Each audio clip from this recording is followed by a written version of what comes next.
كلمتان حبيبتان إلى الرحمن خفيفتان. بسم الله الرحمن الرحيم. الحمد لله. Peygamber aleyhissalatu vesselam hadislerden geldik. 191. hadisga. An Abi Sa'id el-Khudri radıyallahu anhu anin Nebi sallallahu aleyhi ve sellem qal. Ayağı burada bolik yaxşıdan buyurup yaxmalaqdan geri urmaqdan. Ve aleykümselam. Peygamber aleyhissalatu vesselam aytdı deb ayta. İyyakum vel culusa fit turuqat. Siz bek saq boluguz yollarda oturup hali o şararetiler bulaç. Şöyle izzatdan saq boluguz. Faqalu ya Resulallah, o zaman aytdı hey Allah'ın elçisi.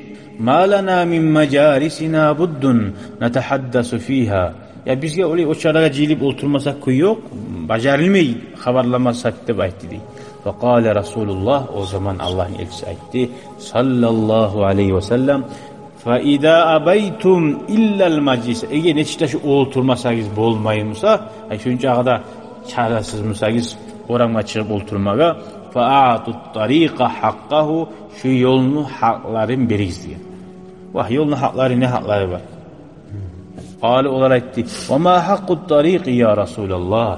Nedir yolun hakları hey Allah'ın elçisi? Zaten verme tarih yolga. Yol hayvan tuğul var, korma vermeye, biçem vermeye. Nedir yolun hakları? Kâl aytti. Gaddul basari ve kafful ada ve raddus salami. Gözlerinizi teşhis hakka karamagis, adamını incitmagis, ne çık? Ötüp arayan adamını, her ötüp arayan adamın arasından söylep. Uyda otursan görmeysen işte olanı.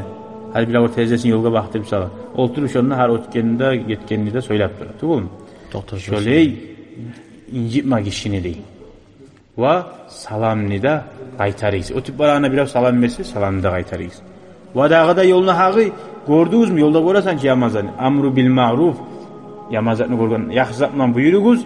Yamazatını görgenine geri uruguz diye. O tip aran yaşlı mısal hey yaş. Doktor neye şöyle yetişsin? Şöyle yeterli de başka mısal. Bir halak bul, aslı bulganı gördün. Sabır bulalı, halak bulmalı. Görgen son sağa borç düşer. Görmeyi uydedin mısa hiç sağa bir adı bize dayıtmıyor. Görmedim Allah'ın elçisi. Görmedim ya Allah de bulasan. Hali gördün. Varamsın, yolda çağların hiç ahakları var iken. Şehirge varamsın, şehirde. Başka yok. Şehirde o şeritsin ne bula yolda çıkıp Allah sağlasın. Muttafakun aleyh. Hali bu hadis anlattı, sağ boluguz dedi. Sağ boluguz dedi. Şöyle izattan sağ boluguz. Bu kadar o şekilde daha hadislerde ayta. Arı söylemek. Bir yolda çıkıp o tohtaga mısın? Bir kıyını varımsa gösterip olmayımsa görsen şoğar kömek etmek. Bir zulmete turanı görsen bari şu zulmünü toxtatmak. Bir hey kömek etkizip çakırsa şoğar barıp kömek etmek.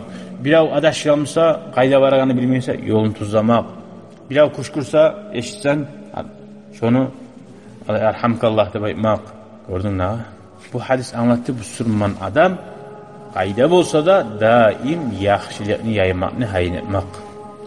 Velhamdülillahi Rabbil alemin. Vesselamu aleykum ve rahmetullahi ve berekatuhu.